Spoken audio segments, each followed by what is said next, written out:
형수님, 언제까지 그렇게 앉아만 계실 거예요? 이제 정리하셔야죠. 정리는 무슨 정리? 사업 보증을 잘못 써서 금액이 3억 2천만 원이랍니다. 그럴 리가 없어. 우리 남편이 그런 빚을 말도 안 돼. 형수님 소리 지르지 마시고 현실을 보시라니까요. 여기 담보 서류가 다 있어요. 이 집 형님이 잡혔다고요. 이 집은, 이 집은 내 평생이 담긴 곳이야. 내 전부라고. 어차피 갚지도 못할 돈이잖아요. 감정적으로 나오지 마시고 팔아서 얼른 치우셔야 한다고요. 내가 정말 내 집을 빼앗고 싶은 거야? 처음부터 내 집을 탐냈던 거야? 가장 믿었던 가족이 내 평생의 전부를 빼앗으려 한다면 당신은 어떻게 하시겠습니까? 여기 평생 분식집을 운영하며 겨우 마련한 집을 지켜 홀로 싸워야 했던 할머니의 이야기가 있습니다. 남편이 남긴 빚 때문에 집을 팔라는 압박에 시달렸습니다. 할머니는 모든 것을 포기하려 했죠. 하지만 할머니가 발견한 단 한 장의 편지. 그것이 모든 것을 바꿨습니다. 그리고 이 모든 것이 알고 보니 가족이 벌인 악의적인 속임수였다는 충격적인 진실. 과연 할머니는 어떻게 그 진실을 밝히고 자신의 집을, 자신의 삶을 지켜냈을까요? 이 이야기는 단순한 가족 갈등이 아닙니다. 바로 여러분이 겪을 수 있는 현실적인 문제이고 반드시 알아야 법적 상식들이 담겨 있습니다. 오늘 그 놀라운 이야기를 들려드립니다. 도움이 필요하다면 꼭 공유해 주세요. 지금부터 시작합니다. 새벽 4시 30분. 정영숙 할머니의 하루는 늘 같은 시간에 시작됩니다. 30년간 한결같았던 시간이었죠. 멸치를 볶아 육수 향을 깨우고 쌀을 씻어 밥을 짓는 일. 분식집은 할머니의 전부였고 그 안에서 매일 똑같은 루틴이 반복되었습니다. 할머니의 손은 거칠었습니다. 30년간 뜨거운 기름에 튀긴 음식을 만들고 찬 재료를 다듬느라 갈라지고 굳어진 손이었죠. 하지만 그 손으로 만든 김밥과 떡볶이는 동네에서 제일 맛있다고 소문났습니다.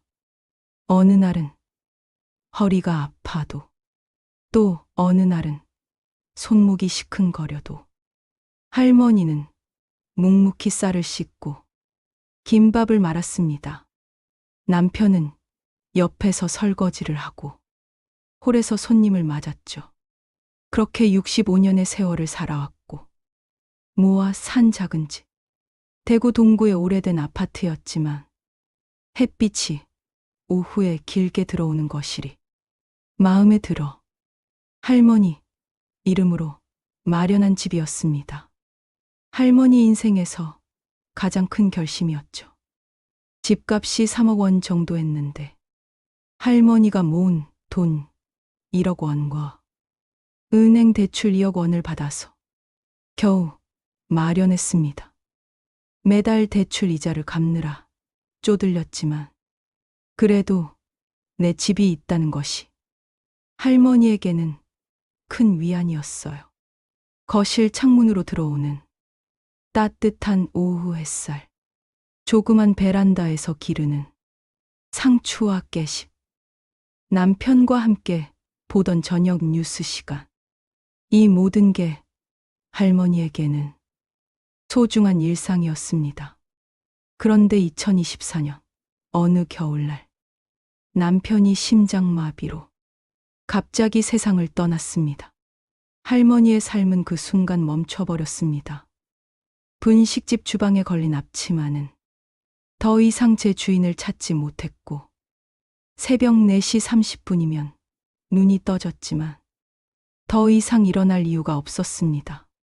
늘 남편이 앉던 식탁 의자, 햇살이 비추던 거실의 낡은 안락의자, 모두 남편의 빈자리를 말해주는 것 같았죠.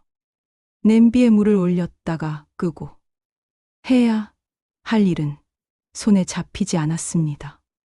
할머니는 그저 멍하니 시간을 흘려보냈습니다. 장례는 조용히 치렀습니다. 큰 소리 내는 것도 화려한 것도 할머니 성격이 아니었거든요. 하지만 장례가 끝나고 나서 진짜 시연이 시작되었습니다. 남편이 세상을 떠나고 일주일이 지났을 때 할머니는 처음으로 남편의 물건들을 정리하기 시작했습니다. 옷장 한 켠에 걸린 낡은 양복, 결혼식 때 입었던 그 양복을 40년 넘게 간직하고 있었어요. 가슴 주머니에서는 할머니와 찍은 오래된 사진 한 장이 나왔습니다. 30살 때의 할머니와 남편. 둘 다 지금보다 훨씬 젊고 희망에 찬 얼굴이었죠. 사진 뒤에는 남편의 글씨로 영숙이와 함께한 가장 행복한 날이라고 쓰여 있었습니다. 할머니는 그 사진을 보며 눈물을 흘렸습니다. 남편과 함께했던 40년의 세월이 주마등처럼 스쳐 지나갔어요.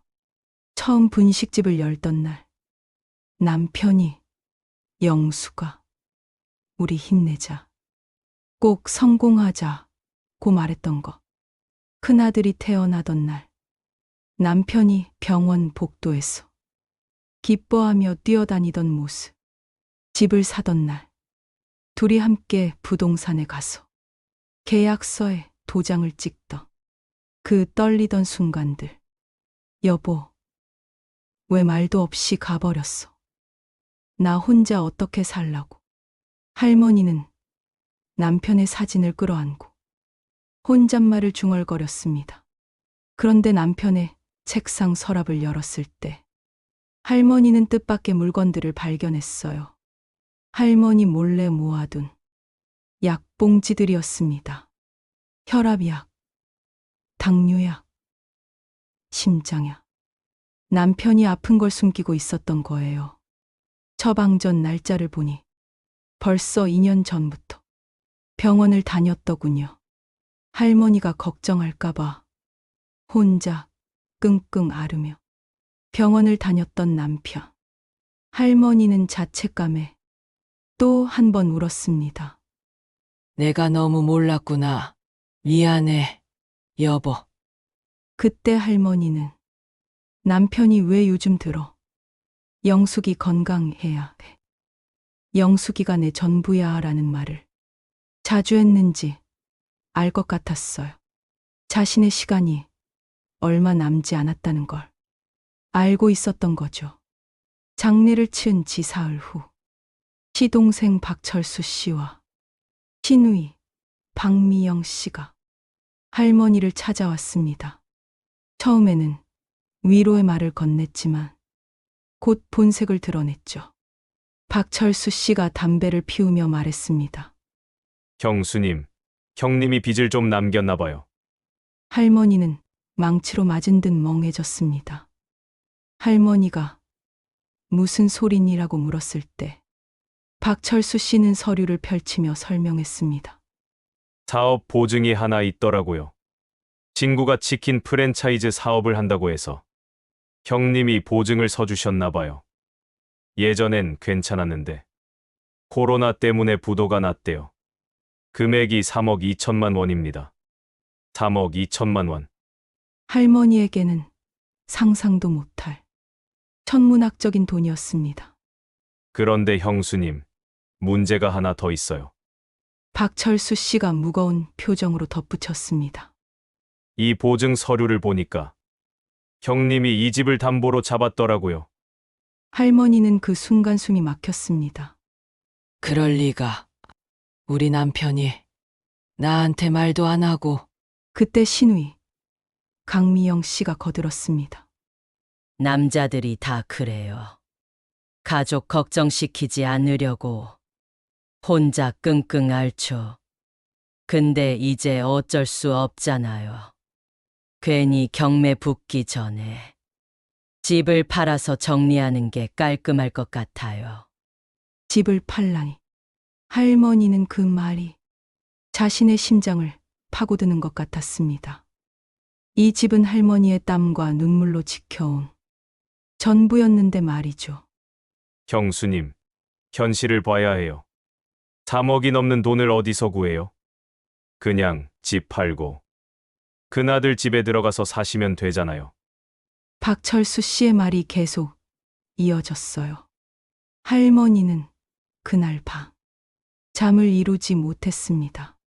정말 남편이 집을 담보로 보증을 서준 걸까?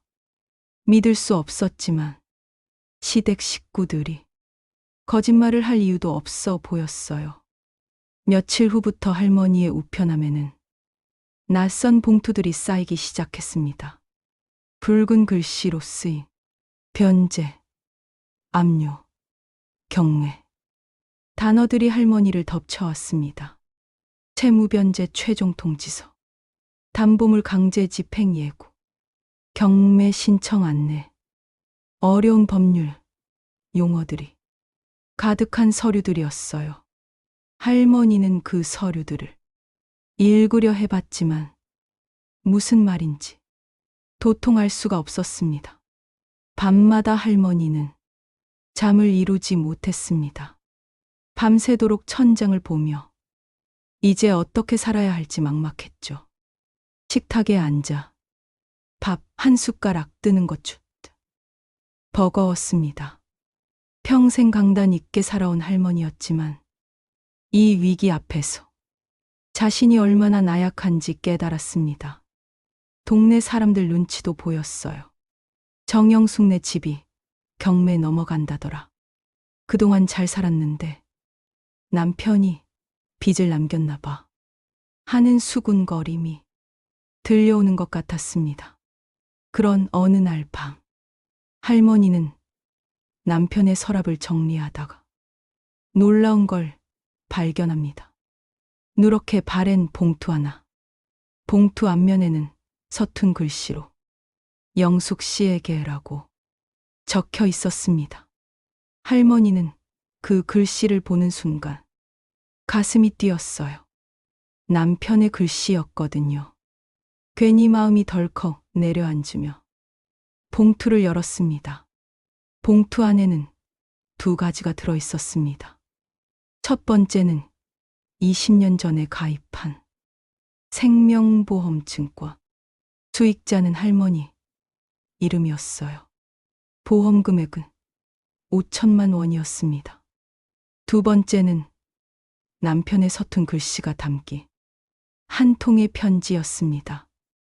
영숙 씨에게 혹시라도 내가 먼저 가면 당신이 집을 지켜. 이건 당신 몫이야. 미안하다. 내가 말하지 못했네.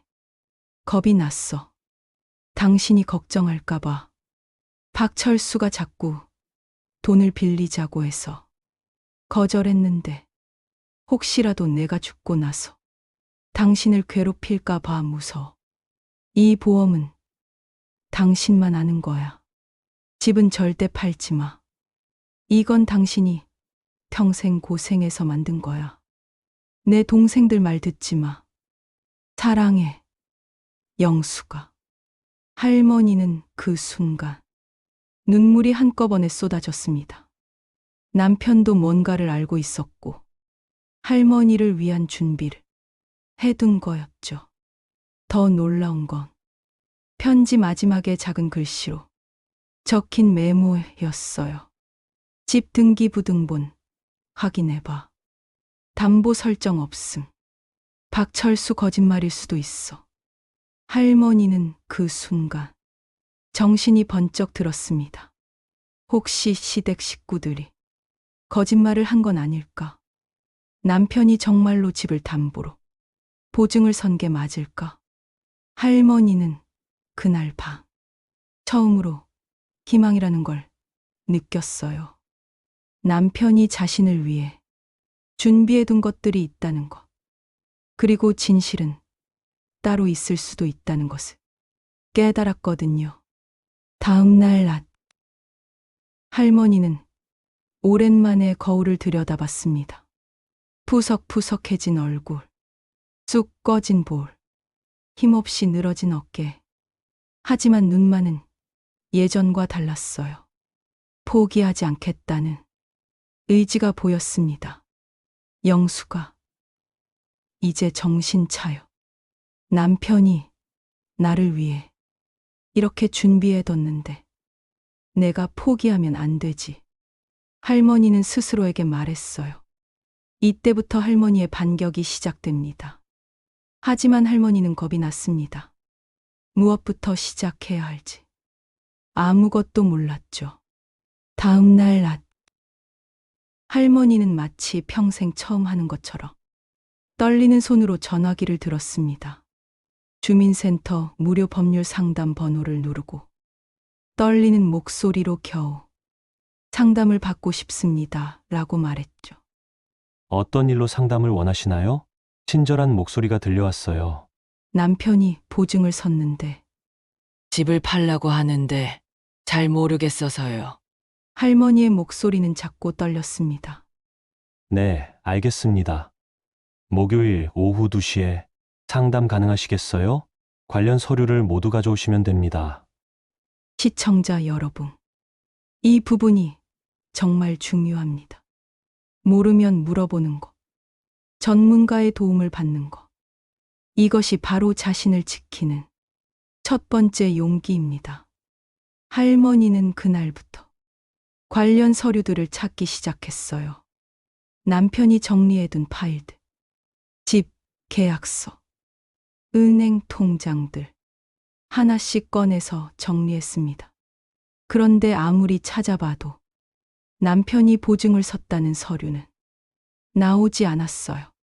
대신 집 등기부등본을 보니 정말로 담보 설정이 되어 있지 않았습니다. 할머니 단독 명의로 되어 있었고 은행 대출만 있을 뿐이었어요. 이상하네. 할머니는 의문이 들기 시작했습니다. 목요일이 되어 할머니는 떨리는 손으로 모든 서류를 챙겨 주민센터로 향했습니다. 변호사는 30대 초반에 차분해 보이는 남성이었어요. 변호사는 할머니가 가져온 서류들을 하나씩 꼼꼼히 살펴봤습니다. 할머니, 이 아파트는 할머니 단독 명의네요. 그리고 어디에도 보증 채무에 대한 기록이 없습니다. 할머니가 그럼 어떻게 되는 건가요? 라고 물었을 때 변호사는 더욱 명확하게 답했습니다. 첫째, 이 집에는 담보 설정이 되어 있지 않습니다. 둘째, 설령 남편분이 개인적으로 보증을 섰다 하더라도 그건 할머니의 개인 채무가 아닙니다. 셋째, 상속은 한정 승인이나 상속 포기로 대응할 수 있어요. 할머니는 그 말을 듣고 멍하니 고개만 끄덕였습니다. 무슨 말인지 한 번에 이해가 되지 않았죠. 변호사는 할머니의 표정을 보고 더 쉽게 설명해 줬어요. 쉽게 말해서 할머니가 집을 급하게 파실 이유는 전혀 없다는 뜻입니다. 우선 정확한 사실관계부터 확인해 보셔야 해요. 그때 할머니가 용기를 내서 물어봤습니다. 그런데 선생님, 혹시 가족들이 거짓말을 할 수도 있는 건가요?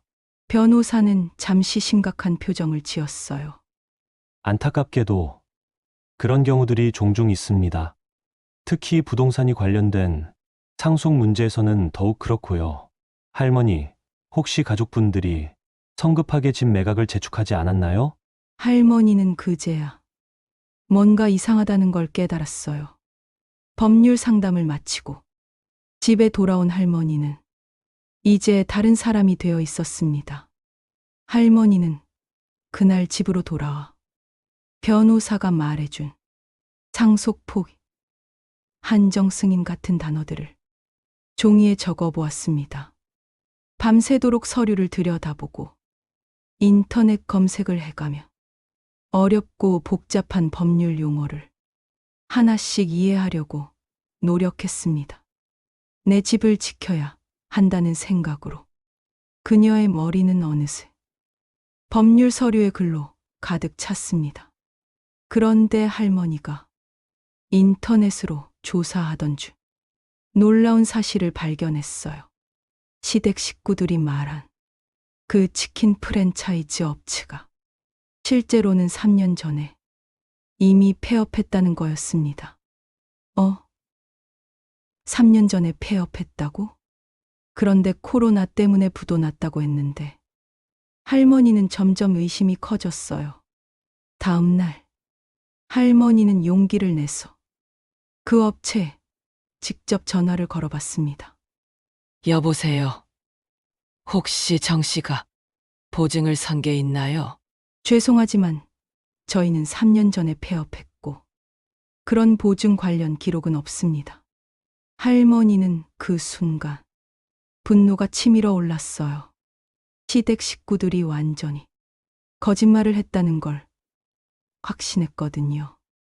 더 조사해 보니 박철수 씨는 최근에 사업 실패로 많은 빚을 지고 있었습니다. 그리고 박미영 씨는 이혼 후 혼자 아이를 키우며 경제적으로 어려운 상황이었어요. 할머니는 그제야 모든 그림이 보였습니다. 이들이 할머니의 무지를 이용해서 집을 팔게 만들고 그 돈을 가로채려 했던 거죠. 하지만 아직 확실하지 않았어요. 혹시라도 다른 보증 서류가 있을 수도 있고 할머니가 놓친 부분이 있을 수도 있잖아요. 할머니는 더 정확한 확인을 위해 법무사를 찾아가기로 결심했습니다. 변호사가 추천해준 법무사 사무실이었어요. 법무사는 할머니의 사정을 들은 후 정확한 조사를 위해 신용조회와 등기부 확인을 해보겠습니다. 라고 말했어요.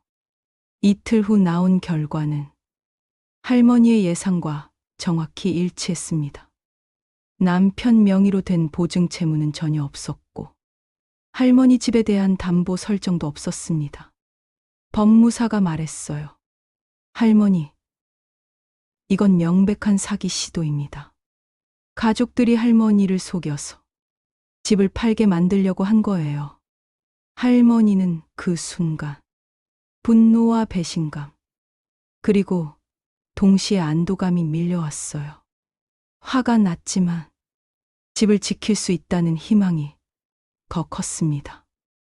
며칠 후 시동생이 부동산 중개업자와 함께 할머니 집에 들이닥쳤습니다. 형수님, 지금 감정적으로 나올 때가 아니에요. 경매 넘어가면 더 손해예요. 박철수 씨의 목소리에는 분명한 압박이 담겨 있었습니다. 부동산 중개업자도 거들었어요. 할머니, 지금 금매로 내놓으면 시세보다 조금 낮아도 빨리 팔 수 있어요. 3억은 받을 수 있을 거예요. 하지만 할머니는 이제 달랐습니다. 할머니는 조용히 그리고 단호하게 말했어요. 오늘은 집 보여줄 생각 없습니다. 매각 계획도 없습니다. 박철수 씨의 얼굴이 굳었습니다. 형수님, 뭐 하시는 거예요? 빚 갚을 생각은 안 하세요? 그때 할머니가 가방에서 서류 봉투를 꺼내 탁자 위에 올렸습니다. 남편의 편지, 보험증권, 등기부등본, 신용조회서, 그리고 법무사의 조사 결과서까지. 할머니가 입을 열었습니다. 박철수 씨, 당신이 말한 그 치킨 프랜차이즈 업체 3년 전에 이미 폐업했더군요. 그리고 우리 남편 명의로 된 보증 서류는 어디에도 없습니다. 박철수 씨와 부동산 업자의 얼굴이 순간 굳어졌어요. 할머니는 계속 말했습니다. 이 집은 내 단독 명의고 담보 설정도 없어요. 그리고 남편이 내게 맡겨둔 게 있습니다. 당신 내가 정할 일이 아니오. 박철수 씨가 당황한 표정으로 말했어요. 경수님, 그게 아니고 뭐가 아니야? 할머니의 목소리가 점점 강해졌습니다. 당신들이 나를 속여서 집을 팔게 만들려고 했다는 걸 다 알았어. 법무사가 다 조사했어. 부동산 업자는 슬그머니 일어나며 말했어요. 그럼 저는 일이 없으니까. 가시오. 할머니가 단호하게 말했습니다. 박철수 씨만 남았을 때 할머니는 마지막 통보를 했습니다.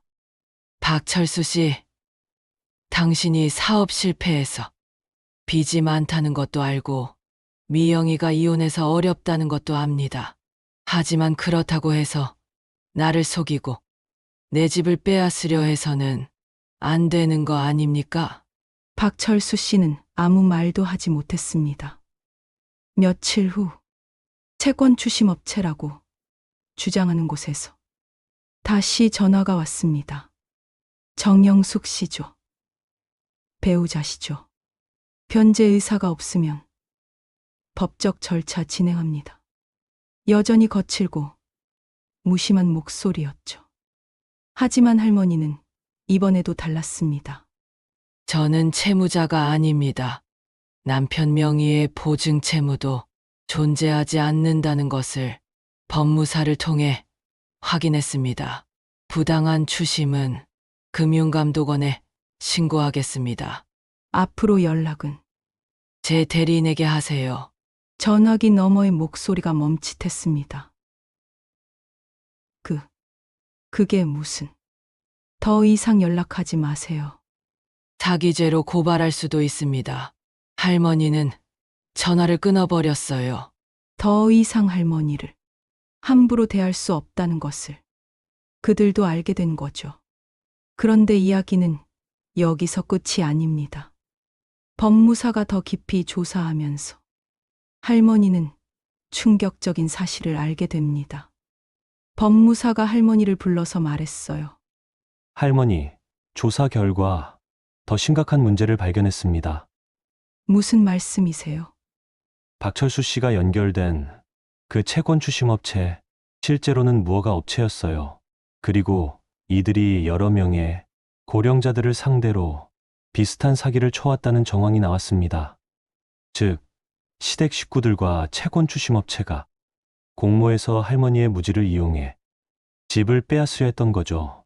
정말 악질적인 속임수였습니다.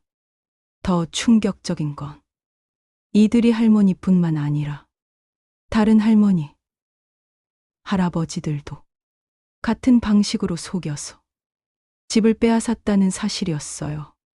할머니께서 용기를 내서 조사하지 않으셨다면 정말 큰 피해를 당하셨을 겁니다. 법무사가 말했어요. 할머니는 그 순간 소름이 돋았습니다.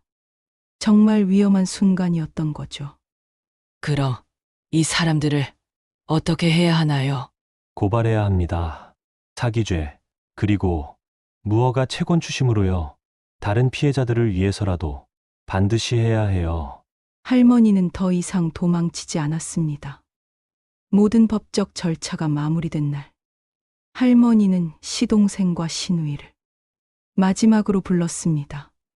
주방 테이블 위에 서류를 차례로 펼쳐놓았어요.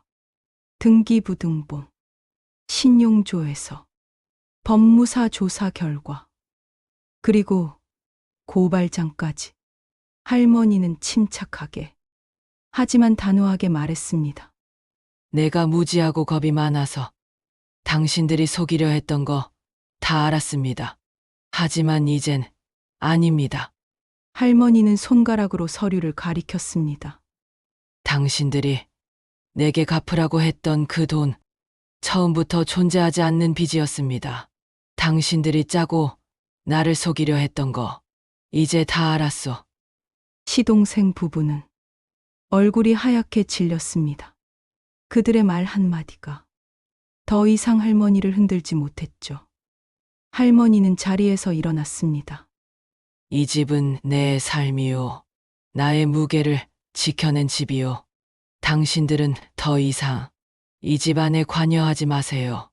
그리고 이 고발장 내일 경찰서에 제출할 겁니다. 할머니의 완전한 승리였습니다. 그 이후 할머니의 삶은 천천히 정돈되기 시작했습니다. 할머니는 30년간의 분식집을 정리했어요. 고된 노동에서 드디어 벗어난 거죠. 오전엔 남은 법률 절차를 마무리했고, 오후엔 장을 보고, 저녁이면 거실을 정리했습니다. 할머니는 이 집을 할머니만의 공간으로 바꾸기 시작했습니다. 낡은 커튼을 햇빛이 더 잘 들어오는 밝은 색으로 바꾸고, 남편의 낡은 안락 의자를 햇볕 자리로 옮겼습니다. 그러던 어느 날, 남편의 책장 맨 아래에서 오래된 대학 노트를 발견했습니다. 날짜 옆에 짧은 기록들이 적혀 있었어요. 영숙목 10만. 오늘도 채웠다. 허리 아픈데도 가게 더 열었음. 미안. 남편을 원망하던 마음이 미안함과 그리움으로 바뀌었습니다. 남편은 서툰 방식으로라도 할머니의 삶을 지키려 했던 거예요. 지금 할머니는 어떻게 지내고 계실까요? 주말마다 동네 작은 장터에서 영숙이 김밥 2줄이라는 간판을 달고 김밥을 팝니다. 많이 팔지는 않아요.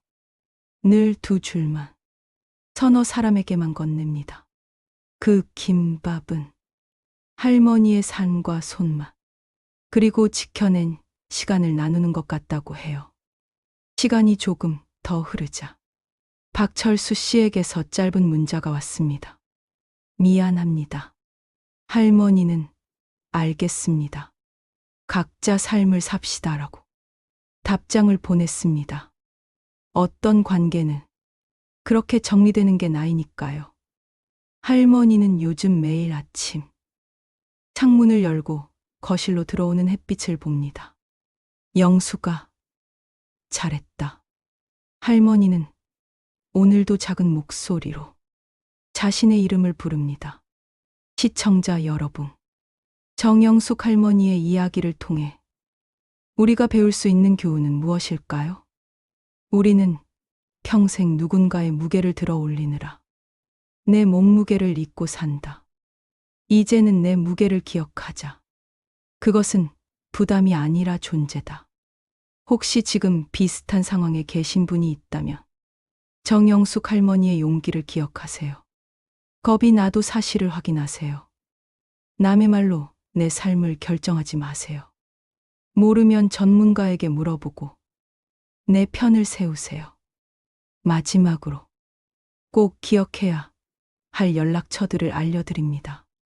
법률 상담이 필요하시면 대한법무법인협회 무료 상담 전화 1566-060 주민센터 무료 변호사 상담도 이용할 수 있습니다.